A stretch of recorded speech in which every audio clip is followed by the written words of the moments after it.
and the copyright. We so right that we could be white, labeled, franchise. Hell, baby, we're brand new to this side of love, that free love. That you're not my property, I don't own you type. Cause I'm honored to know you, to be in your presence is a gift. Because you don't owe me anything, and I don't owe you either. But I thank you for your time. I really want you to be my person. I am a lover, come and discover. Foxes and moles and birds and nests. When we in our zone, yeah, we both can rest. Gon' rest. Joy and pain, sunshine and rain. Joy and pain, sunshine, and since it's gon' rain, we gon' be alright. She'll enjoy the way I grew in pain. I wanna laugh like all this shit's a game. Let's play, let's stay, let's get high. All up in the cells like we stars in the sky's eye.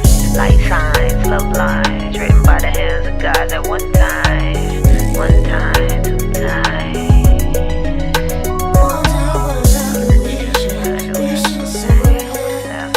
Two times for the love of the nation, I'm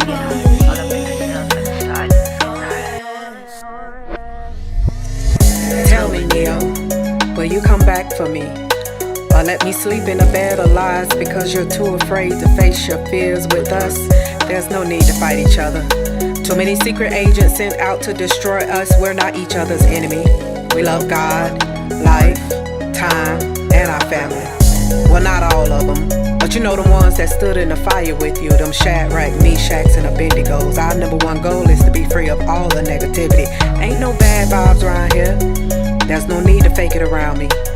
Because I know what it's like to feel like you can fly, but the system keeps trying to put you in boxes and cages. But we eagles soar anyways. We stand for something. We only fall on our knees to give thanks that we made it out the matrix. I mean, I said all that because... All right. We are back, Bottom Up Podcast. I'm your host, Serica, and we're about to get into it. You know, we do all things Black culture, Black people, Black history, Black wellness. So if you're interested in any of that, this is the podcast you should be tuning into. So as you know, before we get started, we also give you a little bit of history and a little knowledge. So I want y'all to check out this clip by John Hope Bryant. And I'm going to see y'all in a minute. 70% of this economy is consumer spending. It's not really rich people like I am now, but I didn't start wealthy and rich. I was poor. I grew up in South Central and Compton, and I learned financial literacy. I learned how capitalism and free enterprise works. I got rich, and then I got paid, and then I became wealthy, and now I have freedom, which is self-determination. And I want you to have that, and the country should want you to have that, right? Because you become a taxpayer. You become concerned about your neighborhood and your streets. Nobody washes rental cars, right? If you're an owner, you're concerned. You become aspirational. That GDP, I keep talking about gross domestic product, you'd be adding to it. And then that then pays off the debt that everybody's concerned about in this country. The deficit is a real problem, but you can't just cut yourself out of it, right? You can use a knife to cut you and slash you, and use a knife to butter bread. I'd rather use a knife to butter bread. Yeah, a little slashing necessary. Cut off the fat, cut off the fluff, cut off the problem. But turn that knife over. Use it as something to butter the bread and create opportunity, and then sell the bread. I see small business owners. I see entrepreneurs. I see a drug dealer as, yes, it's immoral and illegal, but that's also an illegitimate entrepreneur. I see a drug dealer. I see a gang leader as a frustrated union organizer. These are people with talent. It's just misplaced. And then there's just you and me who are just trying to come up. We're just trying to be aspirational. We are the gift of this country. We are the unmatched, untapped tool. My job is to unleash untapped human potential at scale. I hope our nation's leaders watch this video and read this article. We're going to send it to them. I want them to not just slash and cut. There's a role for that, but to unleash and empower. And use that as financial literacy is a civil rights issue of this generation. And then let's get the credit score up across this nation. And then let's start encouraging proper home ownership on a sustainable basis. Let's get the cost of home ownership down, by the way, strategies to do that. And then let's start creating small business owners, or letting a chance for aspirational people to buy the small businesses. And let's train folks in AI and all the things of the future, so that they can take the jobs that are there or the jobs that are going to be created. Let's start sharing a new level of prosperity. We've been here before. It was the Marshall Plan. It's a little bit, it was in the piece. We've been here before. After World War II. And the GI Bill and the Marshall Plan rebuilt Europe and the rest of the world, but the GI Bill rebuilt us. It just wasn't black and brown us. Now, what happens if we just include all of God's children in this plan? Urban and rural, black and white, rich and poor, and Republican and Democrat, because it's all about the green. Read the piece. I think it's one of the most important pieces I've ever written. You can go to Time Inc. to find it, or you can go to my bio and let me know what you think and share it with everybody you know. Share it with your mayor, your councilman, your congressman, your senator, and the White House too. All right, I'm out. John Hope Bryant. Let's go. This is a moment in history, and you can play a role in it. All right, y'all, we here. I am always looking forward to talking to y'all here on the Bottom Up Podcast. And I told myself, I'm going to do it more often because this is the time for us to start having conversations. There's a lot happening in the world, and we got to start having some real serious conversations. If you are, let's start this off like this. If you are open to having conversations, dialogue, talking about solutions, because we all know the problems. The problems are not new or unique. Come on the podcast. Let's talk. Let's come up with some solutions. But I want you to bring some solutions and some facts, not just your feelings. Because if we gonna just talk facts, then we gonna have a poetry night and a therapy session, and that's not what I'm here for. Okay? I want to make sure you join in on this conversation as we talk about our community and the state of the Black community in this country. I got a special guest here today, y'all. And she is always someone that I want to make sure we put in front of the camera and make sure people talk to her. Not only is she beautiful, and not only is she connected to Pompano, she's a Boynton. And if you don't know, I love myself some Boyntons, okay? Shout out to Mr. Boynton and Mrs. Boynton, Dana and Kenny Boynton, always friends of the family. They just family to me. So I want to make sure you all understand that we got Stacey here, who is the principal for Studio US Designs, and she's also an architect. So we're going to get into some conversation, y'all. So Stacey, welcome to the Bottom Up Podcast. Thank you for having me. All right. So Stacey, the reason I invited you here is because I've been seeing you at the commission meetings, and you're involved in the community, but you're also an architect, and that is something that is needed right now. And I wanted to hear from you about, what do you think about what's happening in Pompano? I did have a chance to watch your video that you posted online, and you opened up about, your views on it. So let's expound upon that. Yes. So, again, thank you for having me here. And I always want to discuss this from the lens of an architect, and second, as someone who's very connected to the Northwest community. There are a lot of holes. There's a lot of notes I've been taking, and a lot of things I've been processing about the downtown project in the Northwest District. So where do we start? Yeah. There were a series of roundtable meetings that I only said I was going to go to one of them, but I realized they were strategically placed, one in each district. So I tried to make a point to get to all of them and see how the feedback from the community would be. And that kind of sparked my interest into continuing to follow with the meetings and really dive deep into it. And what I feel is the project is kind of at a point where action is happening physically with it. However, the community is like, wait a minute, where is this coming from? No one asked us about this. And, there's a lot of concern. There's a lot of things that are constantly being said, as far as concern with gentrification, concern with certain buildings within the project. And my biggest fear is that where the project is now and the community are not necessarily on the same page. Yes. And that is a big problem when you're trying to be inclusive of the actual community in the project. So that is kind of one of the biggest concerns I Let me have. ask you this, and I 100% agree that you have the community and the city not on the same page on some things. You have the community who is speaking up in the community, that's standing up and making sure that their voices are heard, right? I think what I've heard a lot of is that people they didn't know. Like it's a lot of like, wait, where did this come from? When did this get here? Are you feeling that people are just now knowing about it or hearing about it, or that they're opposed to it? At first, I think from the very first roundtable meeting, I thought I would hear more opposition, but I do feel it's more so, wait, where did this come from?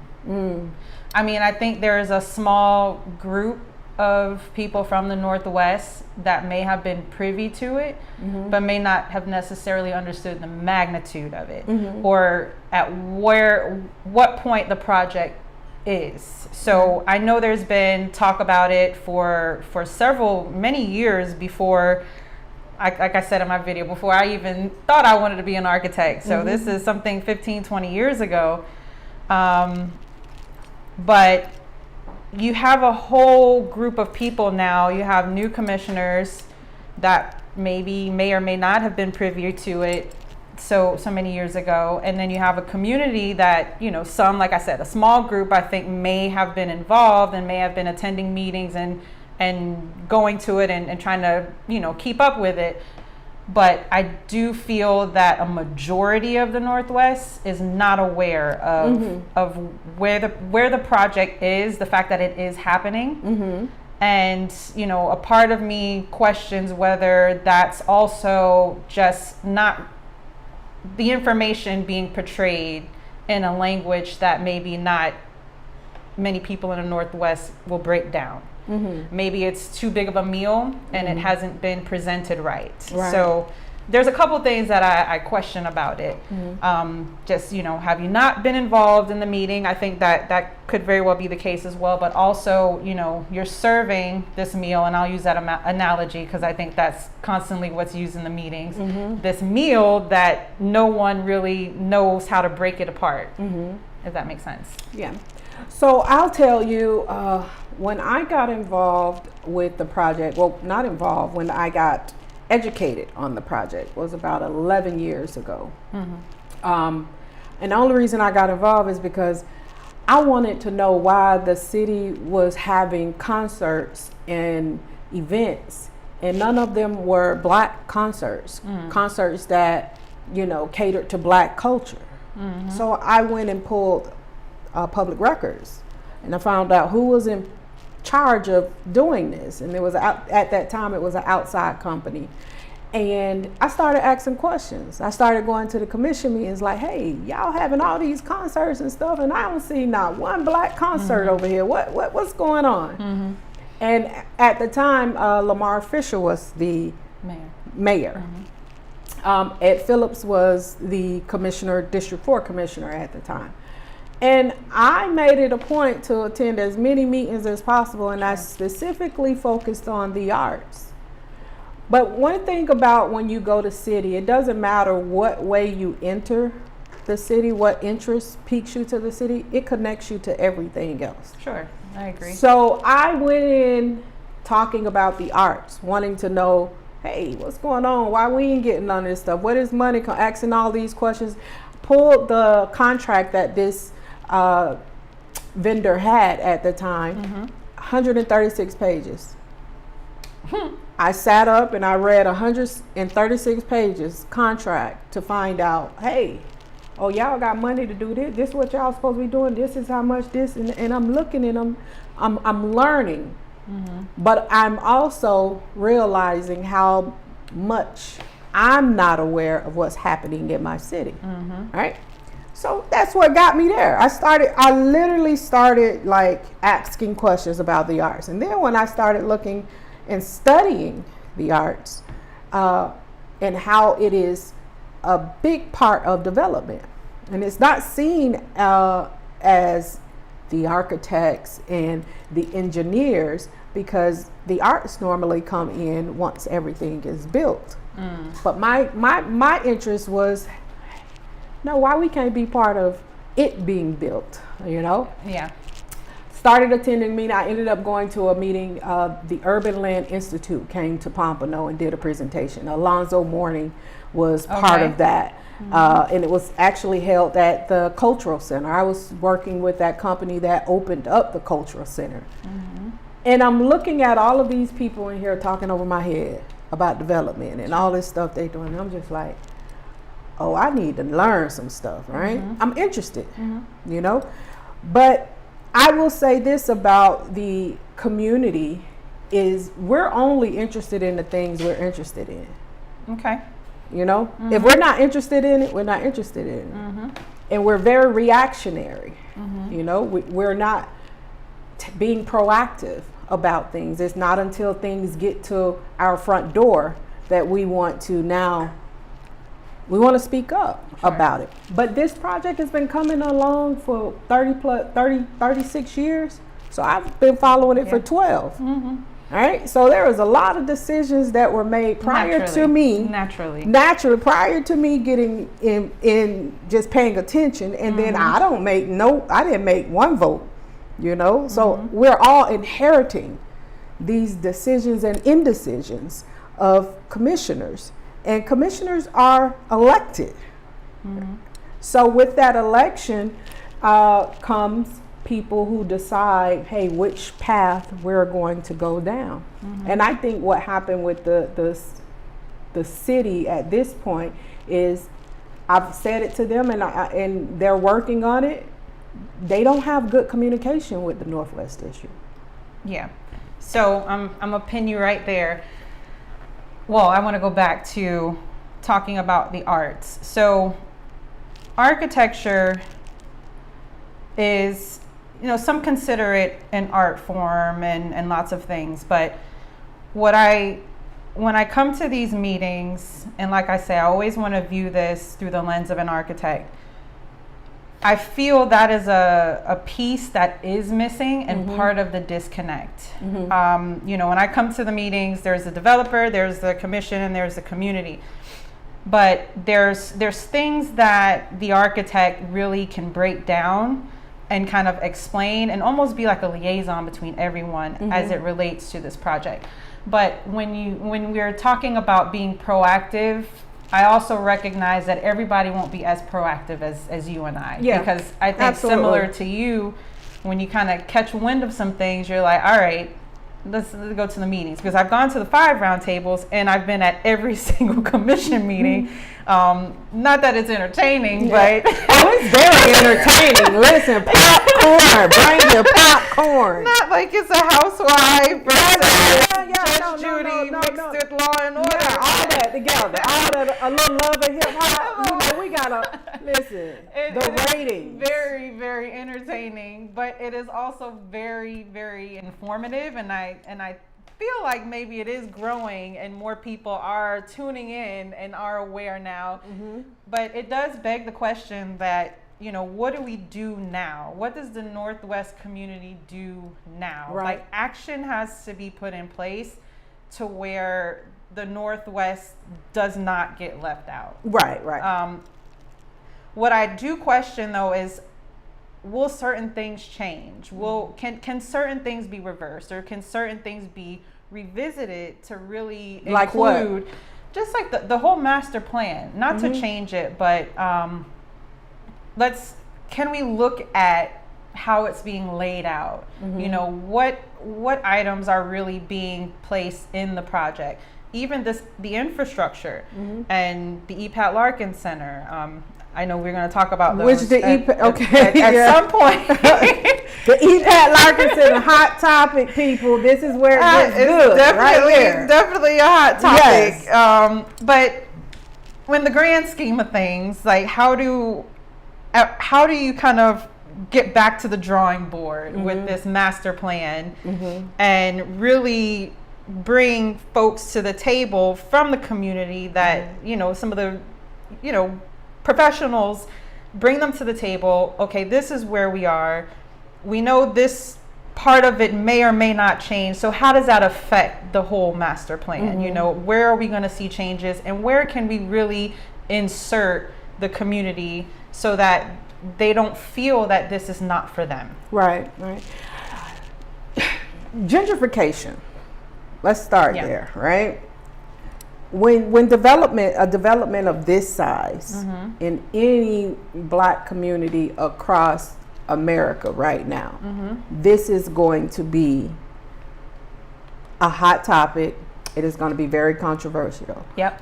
And it is because, my stance has been lately is that gentrification is only going to affect those who aren't prepared. And I say that because when I first started saw this project, completely against it. Completely against it. Gentrification. This is gentrification. That was my whole fight. Gentrification. This is gentrification. Okay, it is. So what do we do about it? And that is where I started to look at solutions. And the fight has always been on us to figure out where we are going to fit and be into something. And gentrification is such a hard thing to talk to people about because it pulls out people's heartstrings. It's displacement that people are more afraid of, being displaced. Sure. And then you look at the fact that people always say, hey, we can't afford this. Right? We can't afford it. And affordability right now isn't just a low income thing. Affordability is hitting everyone on every level. Whatever you're making, affordability is a conversation. So when we talk about affordable housing, affordable for who? Because what the McDonald's worker can afford isn't what the teacher. Sure. What the teacher isn't what the doctor. And these affordability ranges, I think 120 AMI is up 96,000. That's one person. Okay, so if you putting affordable housing into District 4 up to 120 AMI, that's one person making 96,000. How many people in the Northwest District making 96,000? One person. So when people are screaming affordable housing, we're not understanding what that scale of affordable housing is and how it affects us. And a lot of times what people are asking for is low income housing. Sure. And District 4, there's in the entire city of Pompano has 16 affordable housing developments in Pompano. Out of the 16, I think it's 16 now, out of the 16 affordable housing, 9 of them are in District 4. There is a high concentration of affordable housing in District 4. And this isn't to say that affordable housing isn't needed. It is 100% needed. Sure, across the country. Across the country. But when you're talking about a district carrying the weight and the load of everything for this city, when it comes to the jail being in District 4, when it comes to the police station that was in District 4, when it comes to the affordable housing in District 4, all of these things play a role in the conditions of District 4 and the socioeconomic issues that we have. So when we're talking about it, this development, I'm not 100% happy with it. But I know we have to do something different because what we're doing isn't working. We're creating more crime in District 4. That's what in my opinion, that's what we're doing. And I want to make sure people understand how we have to do something different. And it is scary. Oh, yeah. It is scary because you're doing something you've never done before. I can't tell you what that is. Nobody. I've never built a downtown. I've never even been part of a project that's building it. So built a building, but never downtown. To tell you what that is and what's going to happen, we can't. We don't have crystal balls to do that. But I do know if we keep doing the same thing and expect a different result, we're creating cycles of poverty in our communities.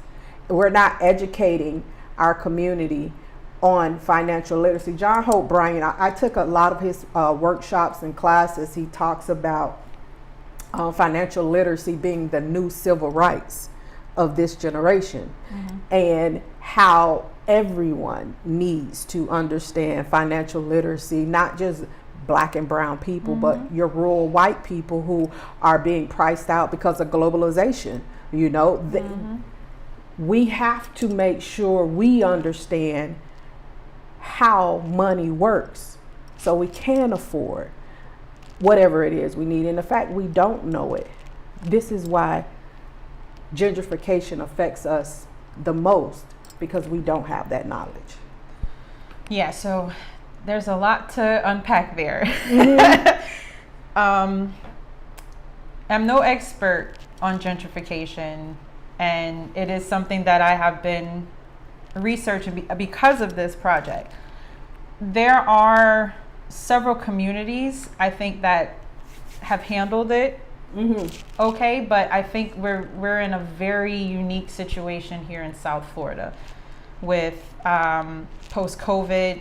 Just our market has completely shot up, and like you said, what is affordable or what's deemed affordable may not necessarily be a true affordable for folks in the Northwest District. Right. I think that's a fair statement. But to start with gentrification and what I've seen or read from other projects, for example, in Los Quedamos in South Bronx, and even Berry Farms in DC, it's an easy thing, but it's a hard thing. The community, it starts with the Northwest community. It does. And before I think anyone can really even understand how you deem what's affordable, how you understand the value of the dollar, what you're really asking for, the actual community has to come together. Like, I don't know if I can stress that enough. Because we can talk facts, like you say, we can talk all day long, but I think the real root of it is the actual community itself. Right. A coalition, a group, everyone needs to, or the key players really need to come together. Regardless of if you like this person or not, or what this person does, that has to go out the window. Oh, but that's the issue here. And we won't get to the other part if that root is not addressed. That's the issue, because we have ego in the way. We have personal relationships. If you like this person, then you don't like this person. And all of that gets in the way of business. I go to work every day with people I don't like. I literally have a boss I don't like. I don't like. But I go to work. I do my job, right? And I think we all have been in places and work in places where we don't have a good relationship or a personal relationship with the person. But we do what we have to do to keep making the money we need to make. I don't know if this community understands that unity isn't performative. Like, we say we want to come together, but we do things to attack each other. And we say we want unity, but we help others attack each other.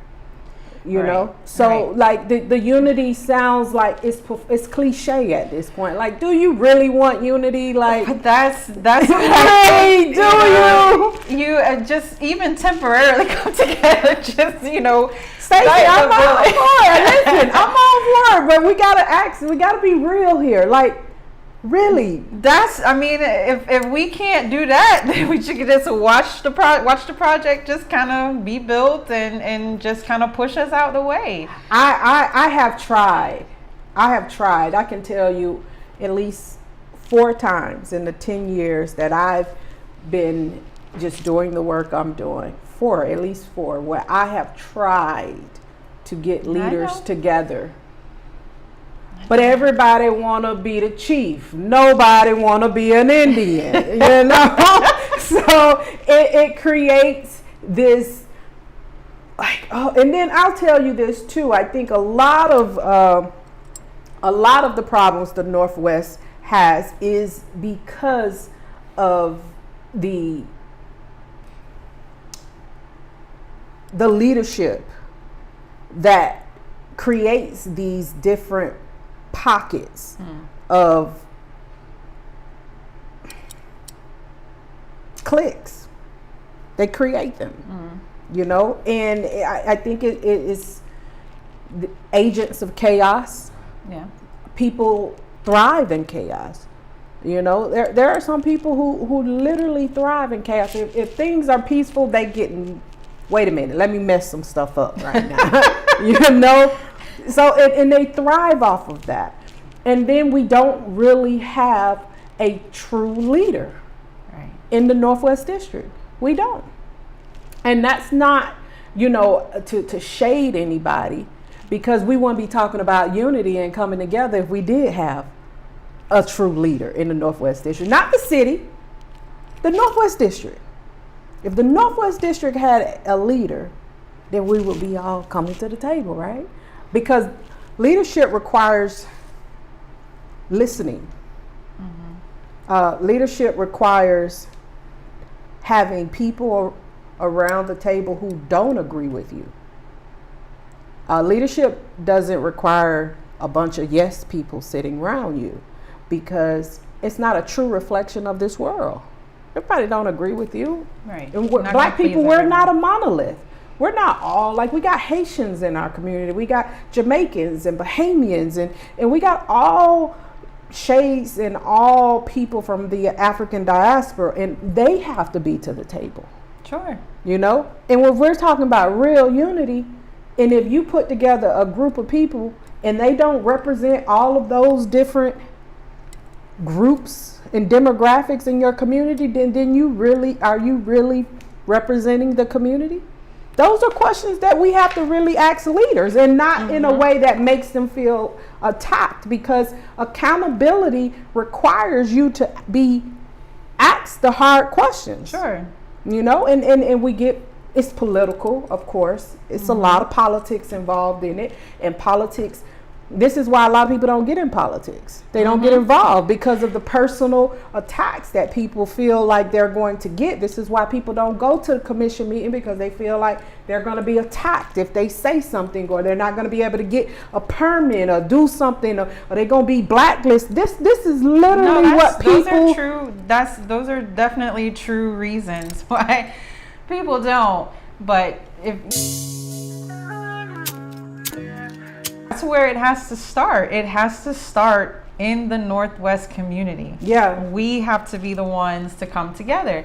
Like I said, it's an easy thing to do, but it's really a hard thing to do. It is. And that's where we have to start.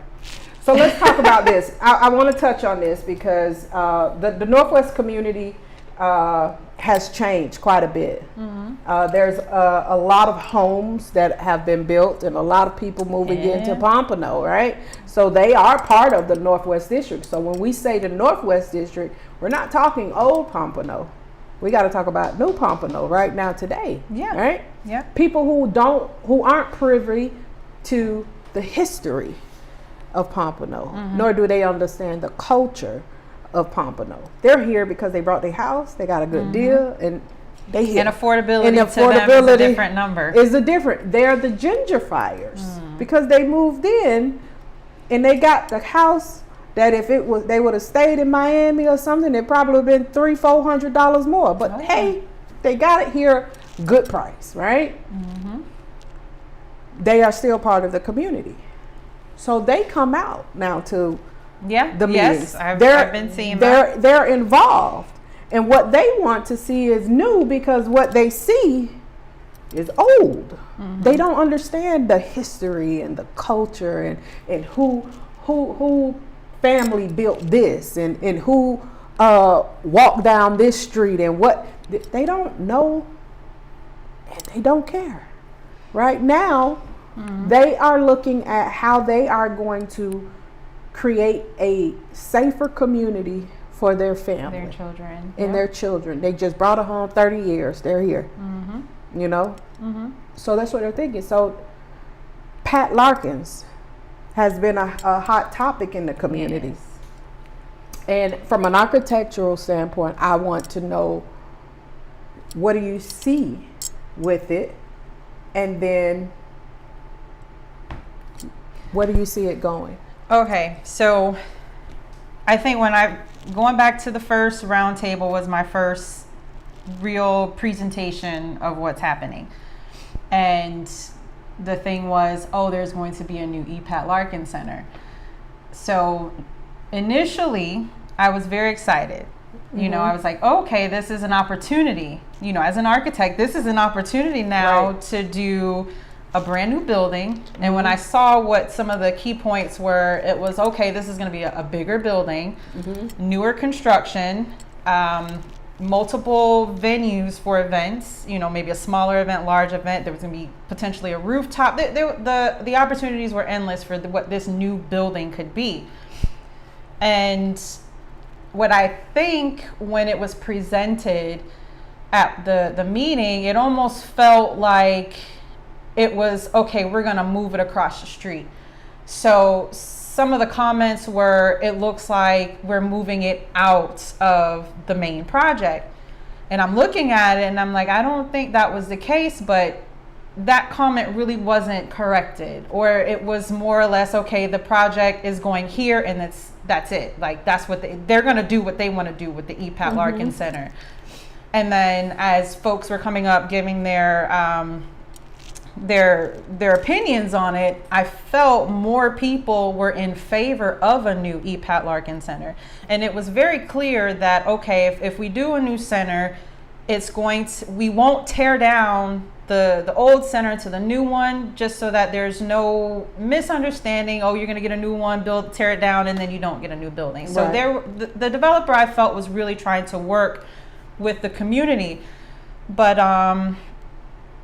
the way I saw it, again, I saw opportunity. I saw it as an opportunity to be a newer building, because I talked about resilience when I did my video, and I felt that that's something that really is missing from the conversation of everything. Even as it relates to the city hall, this is something that as a whole, this project is not talking about enough. We are in South Florida. We experience hurricanes.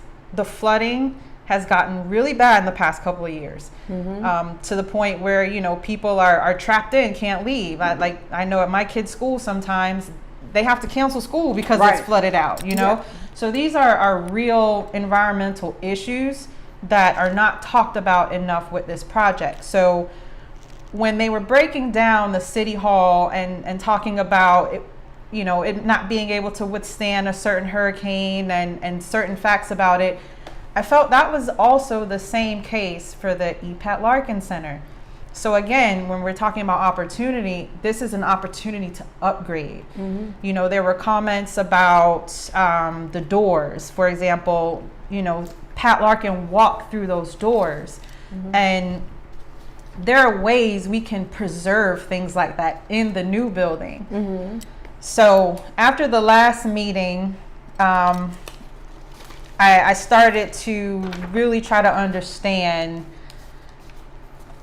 how this building should be played out, because what I did naturally too, I went back to the master plan that was on the website, and I I recognize that where the E. Pat Larkin Center currently sits, it's in the way of the linear waterway, waterway for the infrastructure. So I want to put a pin on that too, to come back to it. So the opportunity of the E. Pat Larkin Center, not just for it to be a bigger building, more opportunity, more up to current code and more resilient, but I felt there was the missed comment or the missed opportunity for the Northwest to place that building where they wanted to place it. So while City Hall is being talked about as an anchor, I naturally saw the Pat Larkin Center as another anchor in the project. Absolutely, I can see that. I felt, almost like a shopping mall, like, Coral Square Mall, Broward Mall, whatever. How it used to be I hate JC. malls, by the way. But think about it. You used to have JC Penney's on one end, Macy's on the other end. And those were the anchors to the mall. So I'm looking at this linear waterway in the master plan, and I'm like, okay, if you're proposing City Hall here, why not let the Northwest really decide where they want it to go in the project? And I thought on the other side as another anchor, because now it doesn't have to be a box. It can be a beautiful structure that the community actually has a say in what they want to see in the new building. And we can preserve the name, we can preserve the doors, we can make it bigger, we can address the parking issues. A lot of things could have been corrected with this new facility. But then there was the last meeting where, his Pat Larkin's wife spoke. And I just felt very strongly about the community saying they don't want to see one. And I know in the beginning, I felt a lot of people were against it. But then at that meeting, I questioned, at what point in this grand project do you compromise? Is this the opportunity to say, okay, we're not going to touch the E. Pat Larkin Center because the community and his widow felt very strongly about it. So do we leave it here? Now, how do we rework this? How can we come back to the table, the in charge of the master plan? How can we come back to the table with folks from the Northwest to really understand this waterway? Because naturally, if the Pat Larkin Center is kind of like smack dead in the waterway. It's in the middle of it. It's in the middle of it. So it does appear that, okay, let's move this so that we can build our water feature. But now that has to be reworked. Either it's redesigned, I would imagine. These are questions I have. I'm not saying that this is what has to happen. This is questions that I have. Now that building is not moving, do you redesign it, or do you go with the alternative of having each developer figure out their drainage? So going back to that pin of the infrastructure, it's marketed as a beautiful water feature. And I think that's how the community, how everyone's perceiving it. This is just a water feature. But it's actually stormwater management. It's drainage. And I question and wonder if generally the community understands that. No. And No, so that's where, again, the architect clicks in, the designer clicks in. I'm not a civil engineer. That's a different consultant. They're the ones usually responsible for it. But what plays in my mind is right now, there's a lot of vacant land, right? And when it rains, the water goes straight into the ground. Not a problem. But now we have a design where we're trying to concentrate it because we're coming in with buildings, and the rainwater will no longer be able to kind of go into the ground. We have to divert it somewhere. So if we leave this task up to each individual developer that's coming into town to figure out, we're going to end up with a lot of little lakes, a lot of little drainage ponds throughout the Northwest. And then, I kind of go down a rabbit hole with it, with how I would feel with my children around something, lots of little random ones that are just placed somewhere. Maybe they're not properly protected, or, you know, these are kind of where my mind goes. So I didn't even think I wouldn't know that. Like, that's something that, Well, you know, talking to architects and civil engineers help you to understand why the waterway is necessary for the downtown. So right. So the way it's designed right now, as it is very concentrated and linear, you know, if I were a decision maker, that would be the way that I would go, because it kind of keeps it contained in one area, and you can make it a beautiful water feature, yes. But now that the Pat Larkin Center, from my understanding, based on the last couple of meetings, that it's not happening, you know, what happens now? yeah, Where does it, how is the infrastructure going to be now? I don't know the answer to that, but I do want to touch on the Pat Larkins here, because the Pat Larkins Center is a very hot topic, and I think it's more of a hot topic for the older generations, for our elders, as Sure. it should be, because Pat is who they know, who they remember, and I never met Pat, Neither have I. so I don't have that connection, right? I understand our need to preserve our history. I mean, I've been asking this question to people in the community and to myself: is Pat Larkins a building, or is he an idea?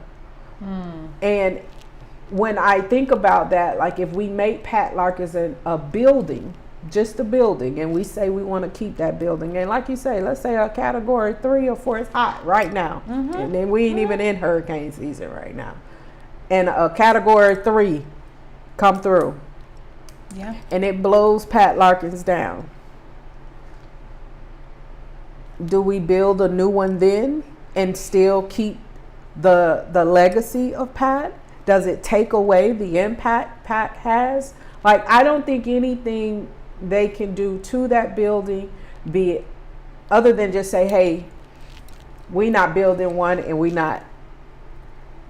tearing this down, and we not building a new one. Then I can see we got a problem there. Yeah. But building a new center that is futuristic for the next generation,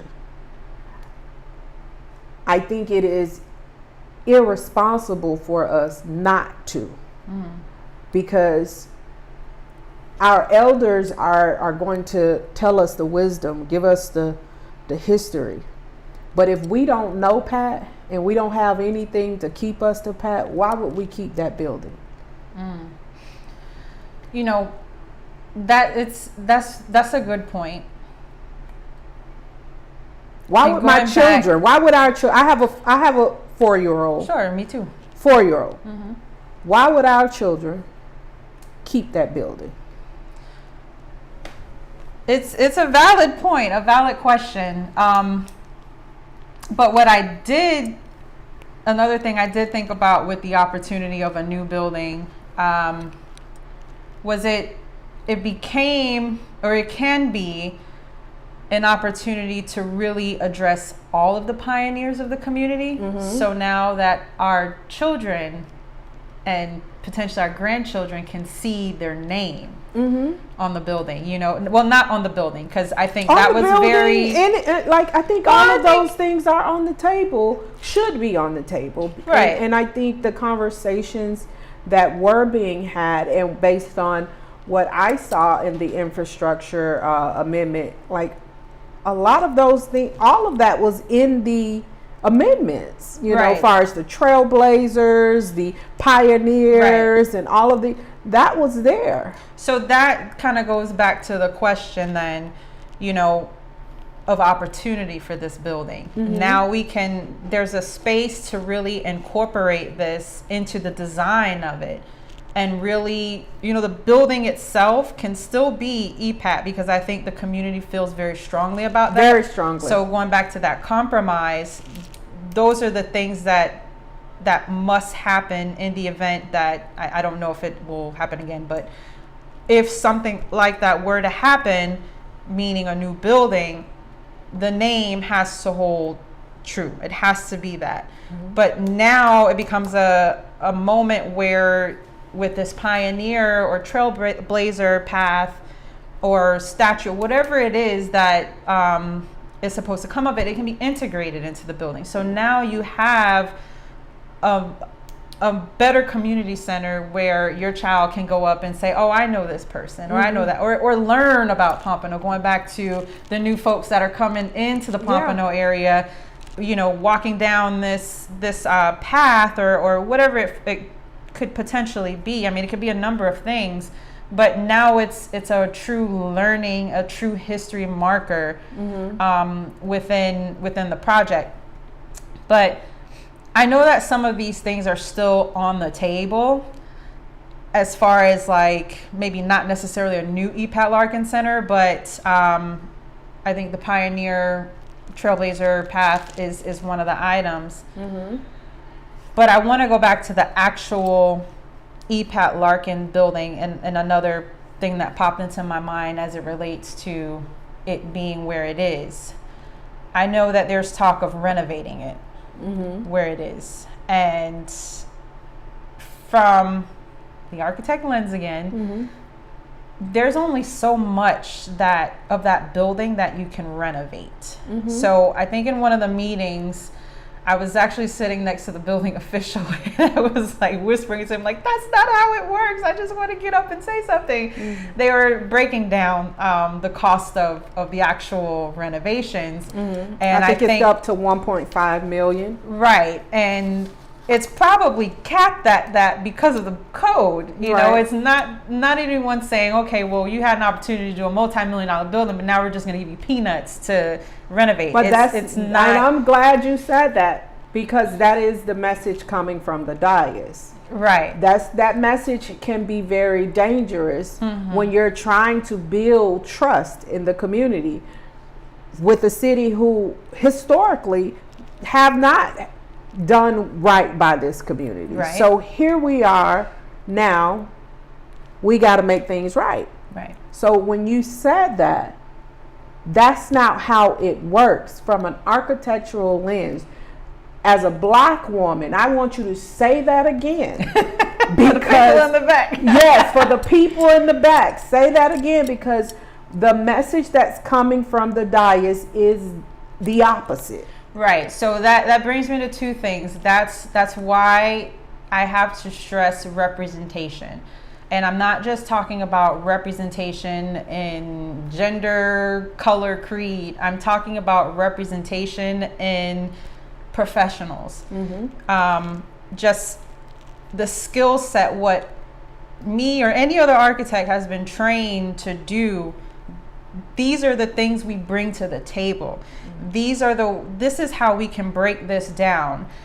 You know, to that dollar amount, to calculate it based on the square footage, that's not entirely why. You know, it's a very complex thing, and without having all of the information in front of me, I can't fully say that is the case, but I'm dealing with it on another project now. For example, the floodplains.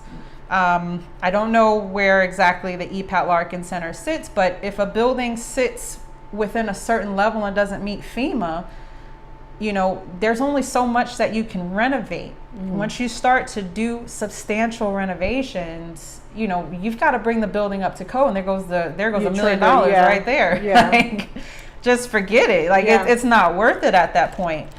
So when things like that do come from the dais, it is a little bit kind of cringe, like, no. But again, it goes back to the representation and using the tools and skill sets that you have, and having them, architects speaking, and involved in these conversations so that they understand, so that they know.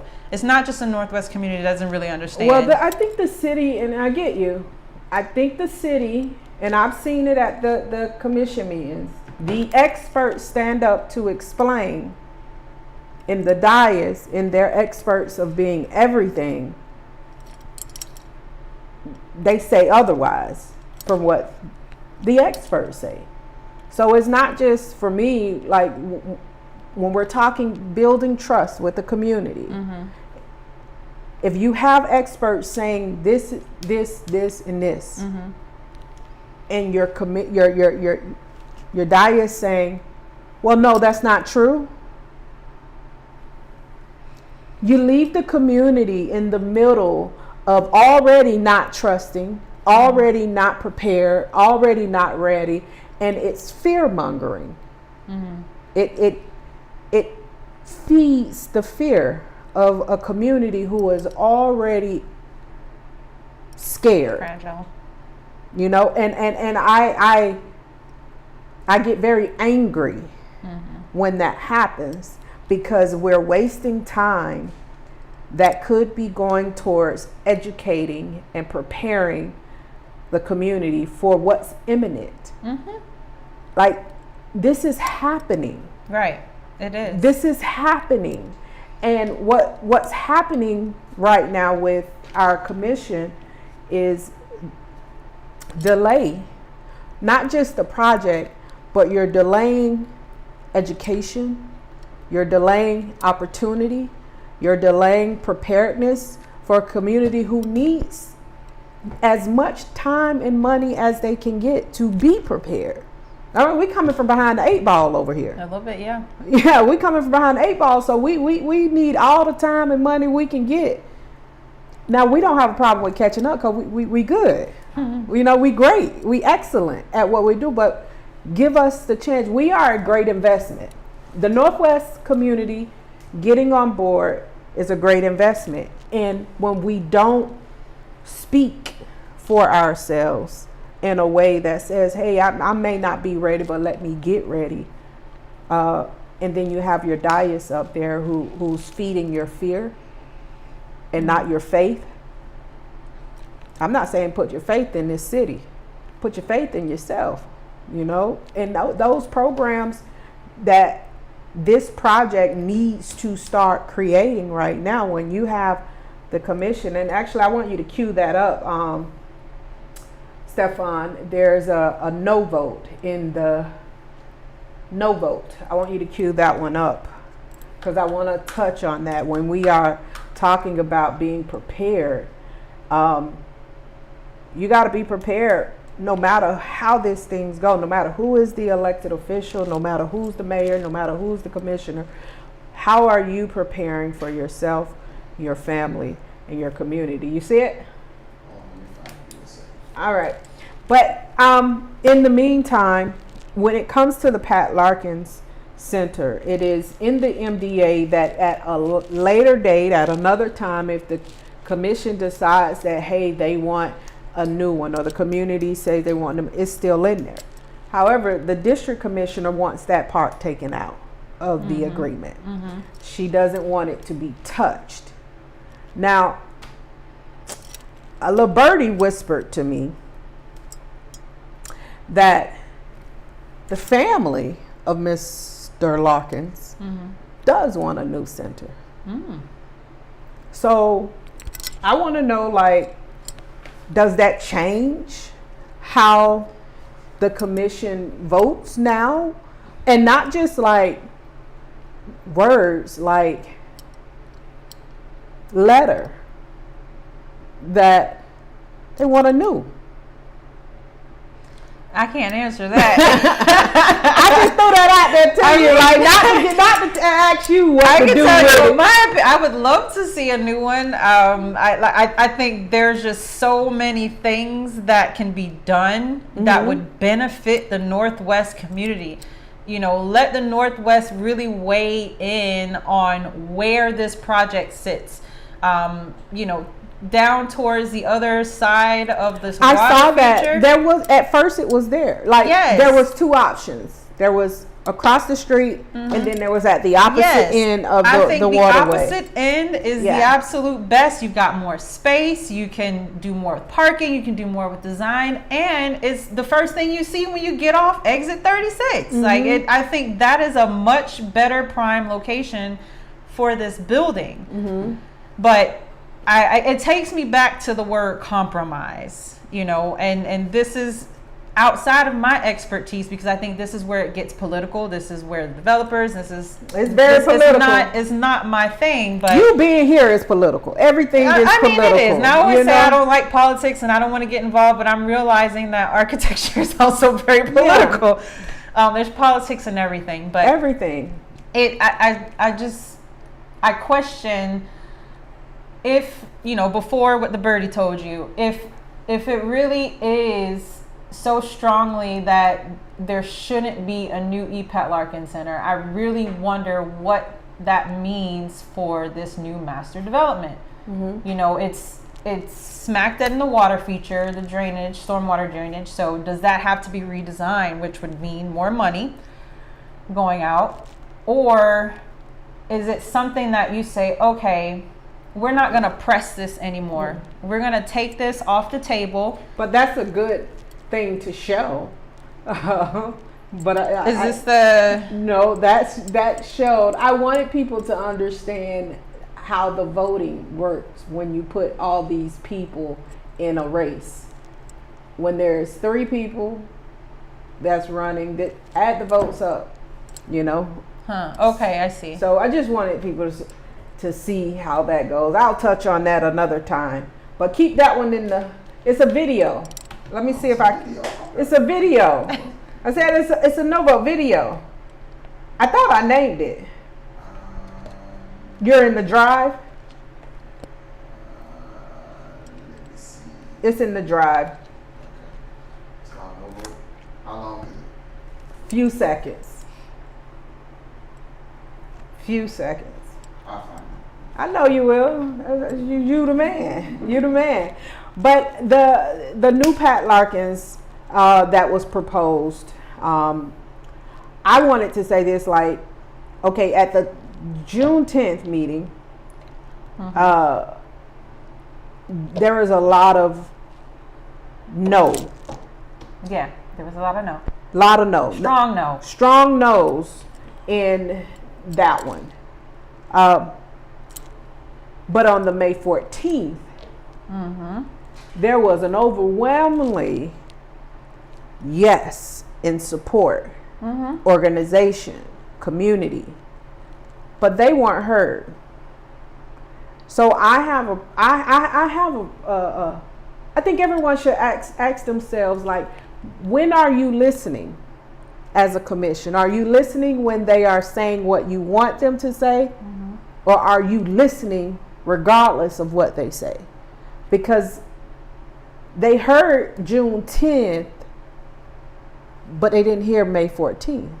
And the subsequent meetings to that, I felt from the round tables, there were more people that were in favor of a new center, but you know, it was an optics thing on June 10th. I won't even lie. To have his widow come out and say against her will, against her will, against but her will. We got to whether say that it was against her will or not, for her to be there and say that, I think played on a lot of hearts. Of course it did, but it was very organized. It was planned that way.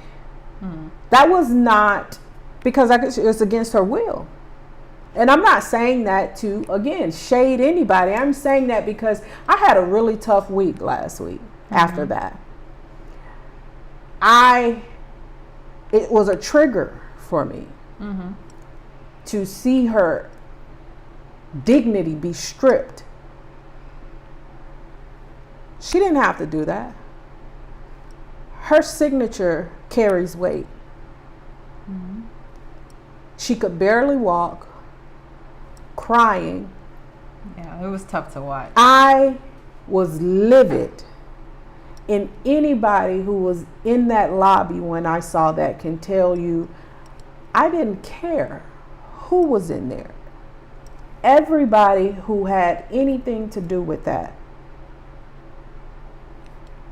they got their day coming, because that right there was for show. That was not for her. That was not for Pat Larkins. It wasn't. And I'm not going to come off of that because, you know, it's not political at this point to use her that way. No. I need you to go ahead and play that video, because then I want you to go ahead and play the video of Miss Larkin so people can see why. And then I'm going to go back on that. I'm going to ride that wave, because that pissed me off. It sent me down a very, very dark road of grief. Yeah. You know, and that's not anybody's burden to carry, it's mine. But when you do that, yeah, I ain't got no understanding for that. Go ahead, let's cue this up. Commissioner Fezzik. No, Commissioner Perkins. absolutely no, not, no, nada. Commissioner Segerson Eaton. Yes. Commissioner Smith. Yes. Vice Mayor Fournier. No. Mayor Harden. Yes. Very good. All right, so 3-3, which, like, hey, it didn't catch anybody off guard. It did not catch anybody off guard. And I'm going to say that because 3-3 is how that commission came out the gate in November. They came out that way. So, like, no surprise there. So let's look at what happened.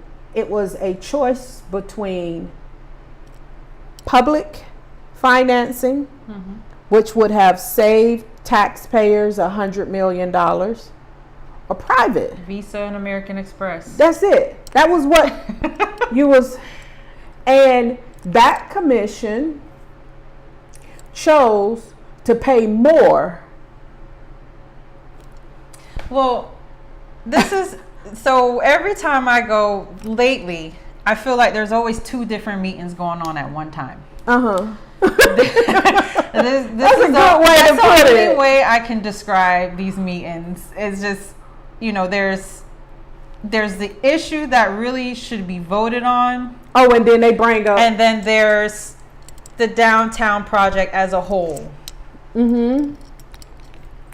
And my opinion, I think how the commission and how the community feels about the project as a whole, as what has happened historically, just not being a part of it, gentrification, all of the things that are not for the Northwest community is the reason the vote went the way it went. It wasn't about public versus private funding. That's not what that, to me, that's not what that vote was about, even though that's what was what the vote about. That's what it was supposed to be voted on. Again, this is how I feel, how I'm visualizing this, is that it's the group, community commission is like, no, we need to stop this project right here. We need to reevaluate some things. So as a result, what's on the table to be voted on really was not voted on. So now it begs the question, where does this project go from here? Because it never said it's not happening. No. It was not a vote that says we're going to stop this project. It is a vote that just said we're going to use this card instead of this card to pay for it. Right. So it's still happening. They're going back to the meal analogy. Right. This is a meal you didn't order. You're still getting this meal. You just paid, you just paid overpriced. You overpriced. We for overcharged it. you for it, Yeah. and you're gonna. No, get we it. didn't overcharge you for it. You paid us more. You're paid. We We swiped your didn't- card twice. Yeah. we didn't charge you more. You paid more. You paid more, You know- but it's because it's these two different issues. You know, the community and the commission they're passionate. Everybody's passionate. Everybody's afraid, and they feel very strongly in their opinions, and maybe not want to see what's really on the table. And as a result of that, I think it was voted in a way that Yeah. And ended I think it was, that way. some people voted on their feelings and the feelings of the community. And then some people voted on the facts of what's happening right here. And I say this to people in the community when I'm talking to them about what's going on at City Hall. Listen, that's the reason you go down there, talk business. money, business, will of economic opportunity. How you feel, that's not the venue for how you feel. But politicians love to hear how you feel because it becomes a part of their arsenal of what they use to vote one way or the other. Because you are the reason they're sitting in that seat. Mm-hmm. If they don't listen to you, then they won't be sitting in that seat. But it's also the responsibility of leaders to educate their constituents, because what you are feeling that you want may not be in your best interest. Right. And even to that point, you've got to use the tools you have, because the commissioner of this district is only one person and may not have the knowledge of every single thing involved in this project. None of them do. So, well, some of them think they do, but none of them do. No, it's true. It's valid. You know, you can tell which have, you know, different backgrounds, different experts, and that's natural. You know, you're not gonna get a person that knows everything about every corner of every part of this project.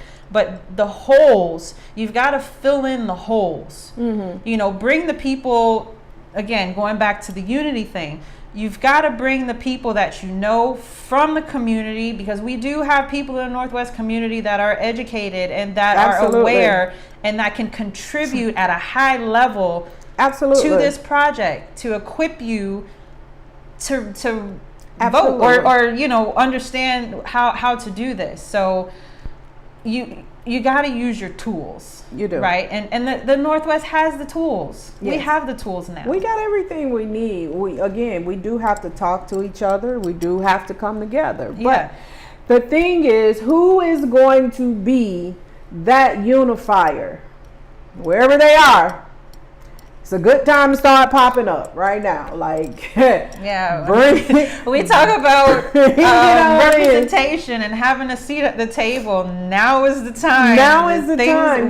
Things have to be shifted and brought to the table. Moves have to be made, or else the very things that the Northwest fear will happen. Yeah, it will. Gentrification will happen if the Northwest will not come together and really hold everyone accountable. Absolutely. We have to keep pushing. Yeah.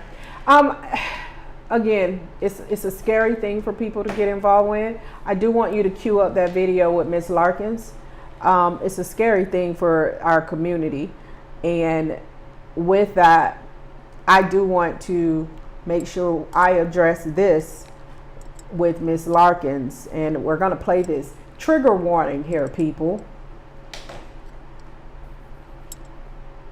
Imagine it's the same. I think it's really fair for them to keep it where it is. You don't have to make it a city. Let it get what it needs to be done to it now. And let it stay there. But that's really good for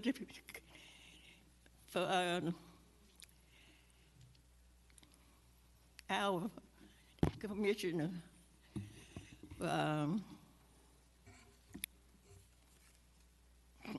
Take your time. To let it stay where it is and get it fixed so it would be really remember with all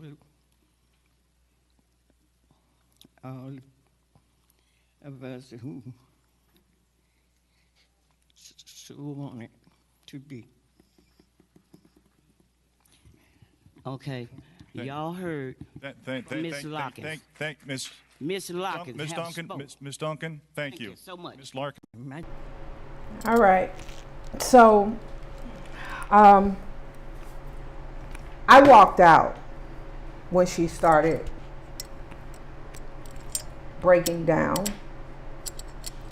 And I didn't see that until I went back and pulled the video for this.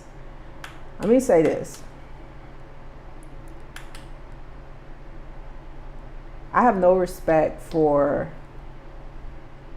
elected officials that will do that. I do know 100% that she needs to be heard, and what she desires needs to be heard by everyone. But I do not think that was the venue for her to be in. Everybody know in the community, Miss Larkins has like dementia. Everybody know this. And my grandmother, great grandmother, both had dementia and Alzheimer's before they passed. And one of the things I can remember, my aunt was a nurse, so they stayed with, my great aunt stayed with her. They need two environments to stay in: a familiar environment, stress-free environment. Those are the two environments that they need consistently. And bringing her down there, she was in the opposite of those two environments: an unfamiliar environment and a stressful environment. What happens to people who are suffering from dementia when they are triggered is traumatizing. They can break out in hives and rashes. They can have a stroke, a heart attack. They can go into severe depression, end up in the hospital, death. So that to me is unexcusable. And the people who are responsible for that needs to be held accountable. I'm not going to put you in this because I do want to give you an exit here, because I am going to continue to address this. But I do want to welcome you to come back at any time to have more conversation. And I want to make sure, people hear from the subject matter experts when we're talking about this project in representation. Sure. So I appreciate you showing up. I'm gonna have to get into some conversation here. So I want you to cue up this video while we get ready to go. Actually, cue up the video that says Spanx. SPANX. Cue that video up.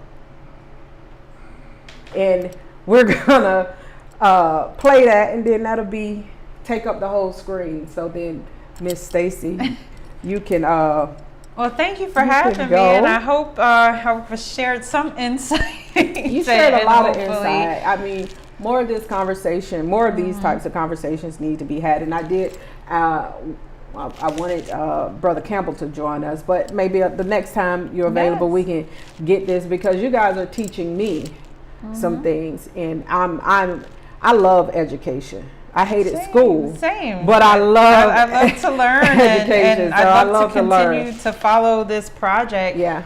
And any way to help break this down, because it is a massive thing for not only the community but the commissioners. I think that was even said, like, the city has not really seen anything this big before. And it really should be broken down and translated. Absolutely. So that our community understands really what's happening and not be left behind. But we got to come together, though. Stacey, if you got a wand out there, a way to pull people together, listen, I think what brings a lot, and that's why I'm in the arts. Nothing brings people together like the arts, Sure. That's why I love the arts. So, I'll throw the party and I'll invite everybody to come. If that's what it takes, come on, everybody. Let's party together. Let's come together. But I promise you, it may not happen overnight, but yeah, somebody's got to keep trying. Yeah, well, I'm gonna keep trying, and this platform is open for anybody to come on and have conversations, and you don't have to agree. I like discourse. I like to have civil discourse. So, hey, And there's a lot to learn from it, from different perspectives. Let's bring it together. We got that video. How long is it? Ain't hit no spanks. Did it? I got a 4-minute one, and I got a 2-minute and a 3-minute. A 4-minute one and a 2-minute So one. got civic confusion, and 2 on them just say WhatsApp video. Oh, where you at in the Drive. You're in the drive. That's my bad, cause I didn't label it. Here I am thinking, I labeled it. What's the picture of the lady? With a black. She got on black. Yeah. Yeah, play that one. At one time. No, ma'am, I did not say anything about competency. Well, because I was ready to go, and so I was a little bit disappointed to see this, especially since I received. I'll tell you what I did after the meeting last Wednesday, or on the 14th. I went to go feed my son. We went to Legends. We had something to eat. Then, because he was leaving the following day, we popped into Spanx the Hog, where he wanted to sing a song, a karaoke. So did I, and we figured it would blow off a little bit of steam. And I was, to my surprise, at nearly 11 o'clock, in walks a crew of people that were all at the meeting in the downtown shirts. And when questioned, they said they had just left. So another person I spoke with, a resident, mentioned that there was a lot of conversation amongst the team. I don't know who's involved in the team, about this email that you sent the next day, about this being a strategy that was discussed outside of our meeting with consultants and you, and I don't know who else. I'm waiting for some of that information. So I'm going to ask a very specific question. Ms. Sybil or Mr. Harrison, were you part of any conversation that was discussing how we're going to readdress this immediately after the meeting with our consultants and or folks involved in the project as any level of consultants, whether it be RMA, whether it be private consultants, whether it be the team, whatever the team, client team, whatever it is? Were you involved? Were you in part of that? Commissioner, again, I told you that we had a discussion right here on this floor, right after the meeting was adjourned, and determined it would be best just to bring back one subject at a time. Okay. So that's what we're doing tonight. Okay. What's really disturbing to me, and I would like it to be part of the record, is that, and I guess, is that from what I was told, one of our consultants made disparaging comments about commissioners and what their plan was to do for us for next election season should we not vote yes, or if we voted no, they were going to just throw a party because we could be blamed for an extra $100 million in costs. All right, so let's get into this, okay? The reason I played that clip is because I was sitting in the dais. I'm sorry, I was never sitting in the dais, don't care to sit up there. I was sitting in the audience when that comment or statement was made. Now, the reason I'm going to address this on this podcast is because when the commission gets up and they go on their monologues and talk and say things, we don't have an opportunity to say, hey, well, no, that's not right, or no, because that's not Robert Rules of Order. That's not proper decorum. So I get to address something, and the reason I'm going to address this is because I was part of the group of people that she's talking about coming to Spanx. And I will tell you this, no, we did not have on downtown shirts. We had on Will of Economic Opportunity shirts. I will also say this.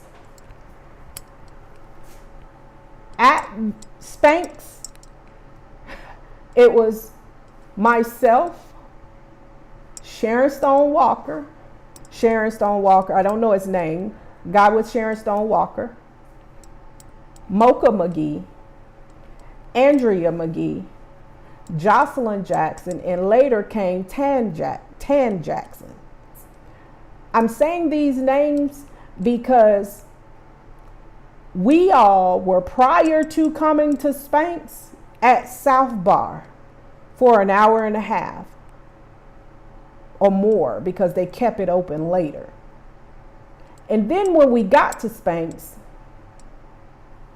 the commissioner was sitting with former commissioner Cindy Floyd and Mr. Brown from the Kappas. Now I'm saying all these names because I want people to be able to go and ask yourself.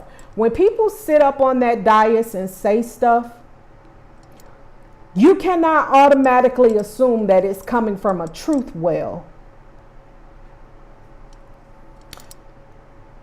Matter of fact, no one was talking to the commissioner, so she got up and went and sat on the side by Cindy Floyd. I want you all to be very, very clear about what is happening when people sit on that dais and say things to paint like there's these things going on in the shadows. Not to say they aren't, but if I'm involved, I got to clear it up when I'm involved. Everything I do it with a level of integrity because my reputation and my brand is associated with it. So yeah, I have a problem when you got up there and said that, because I went and talked to everybody that was there and I asked them, hey, did you say this to the commissioner? I advise y'all to go and ask them yourself. No one said that. That was an assumption that you are trying to make truth. I have a hard time trusting when you do stuff like that. Okay, and this isn't the first time this commissioner has done something like this, and I am, having to speak on these things because they affect me in more ways than I addressed. I also want to make sure I bring this up, that when Mrs. Larkins was walking out of the commission chambers, I actually was already standing outside. I had to walk outside because I was fuming. Anybody who was in that lobby could tell you I was loud. Matter of fact, BSO had to come out because I was turned up. I was exit 36 in the lobby. Okay? I'm standing outside, cooling off, and out walked Mrs. Larkins. Mrs. Larkins was being walked out by Mrs. Jones. I turned to Ms. Larkins and said, I am so sorry you had to come down here, Ms. Larkins. I'm really sorry you had to come down here. Ms. Larkins was clearly traumatized, shaking, eyes watery, could barely speak. I didn't want to come down here. I didn't want to do this. They made me come down here. And when I asked her, who made you come down here? My stomach turned when she said the commissioner's name. Because I also know that had that been my mother, who I just lost, or my grandmother, who's been gone a long time, or my great-grandmother, there wasn't a BSO officer there that could have stopped me from addressing the people responsible. But then why does she have to be my mama or my grandma for me to care how she's being treated? Why? I don't care how high you sit in this city. When you are using black women to push your agenda and discarding them, we got a problem. It's not the first time black women have been laid on the line in this city and called out by commissioners for things that they aren't doing wrong. They're just merely existing without your permission. We got a problem in this city. We got a problem in our community. And if we don't address it with some real serious conversation, put ego aside. Put ego aside. Put your personal relationship aside. Because you're going to get old. What they say, once an adult, twice a baby. Somebody's going to have to take care of you.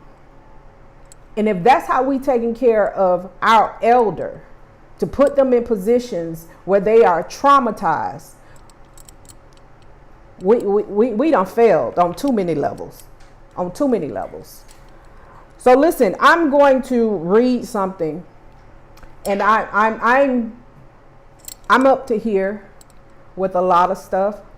So at this point, it is what it is. I'm going to read something on behalf of Lotus Mindset, and I want this to be very clear for the people that's watching where we stand as Lotus Mindset.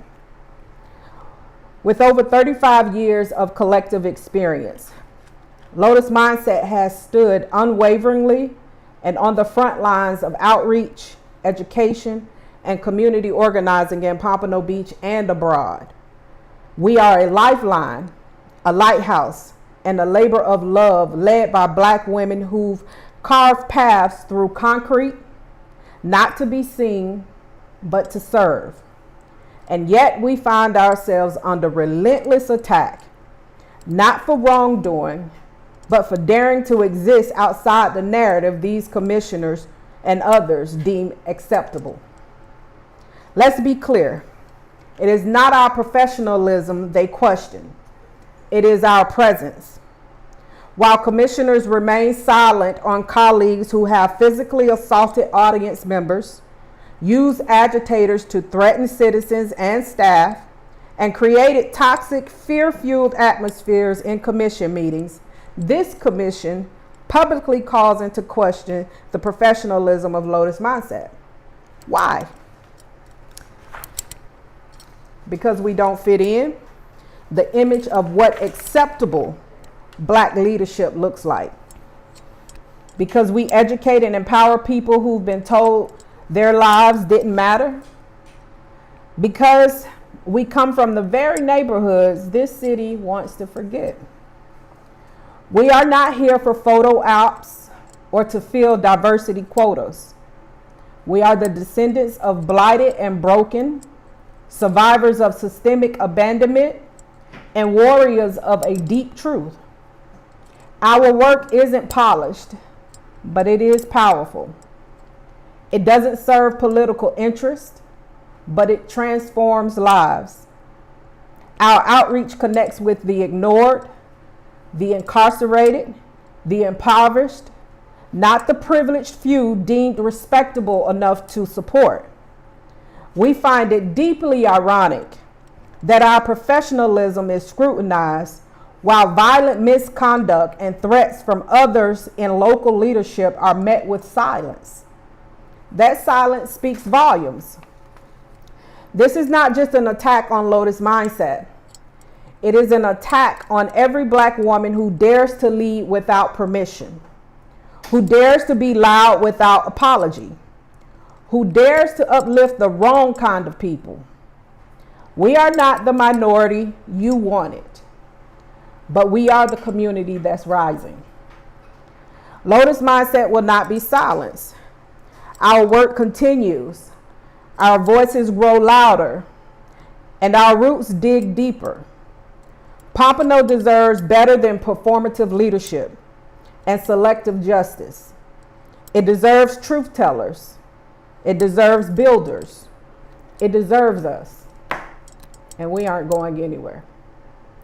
Listen, I want to thank y'all for tuning in to this episode of Bottom Up Podcast. I want you to take the opportunity to go to your commission meeting. There is another commission meeting coming up on the 24th of this month, 6 o'clock, City Hall. Matter of fact, there's a CRA meeting tomorrow at 1 o'clock. You don't have to be in the center to hear what's going on. You can stream those meetings online. Just visit the city's YouTube page or go on their website if you're interested in what's going on. Listen, I want to thank y'all. As always, we talk all things black culture, black people, black excellence here at the Bottom Up Podcast. I'm Serica, your host. Hey, we're going to keep doing what we're doing. Bottom Up Podcast. We out.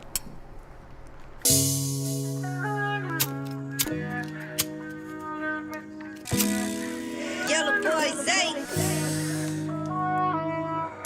When I think of love, I think of the war being over. Weapons of mass destruction finally being destroyed, one machine at a time. Because you are the one, Trinity, be my infinity. Never let me go far beyond the flesh that holds us. Let's encode our code into the cheat code. We so encrypted the way we slip in and out of spaces without folks knowing our IP address.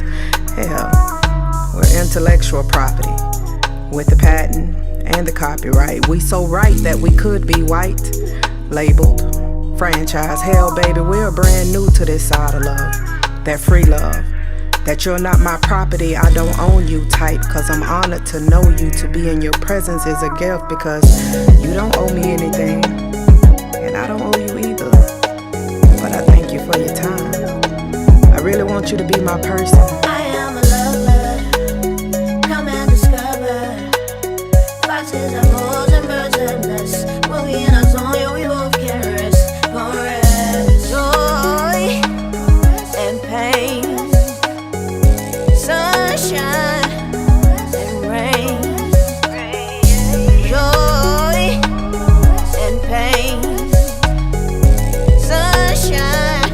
And since it's gonna rain, we gon' be alright. Chillin', enjoy the way I grew in pain. I wanna laugh regardless, it's a game. Let's play, let's stay, let's get high. All up in the stuff like we stars in the sky. Light signs, love lines, written by the hands of God at one time, two times.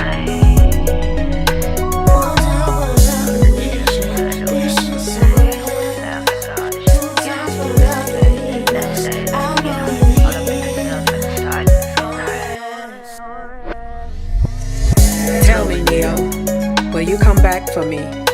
Or let me sleep in a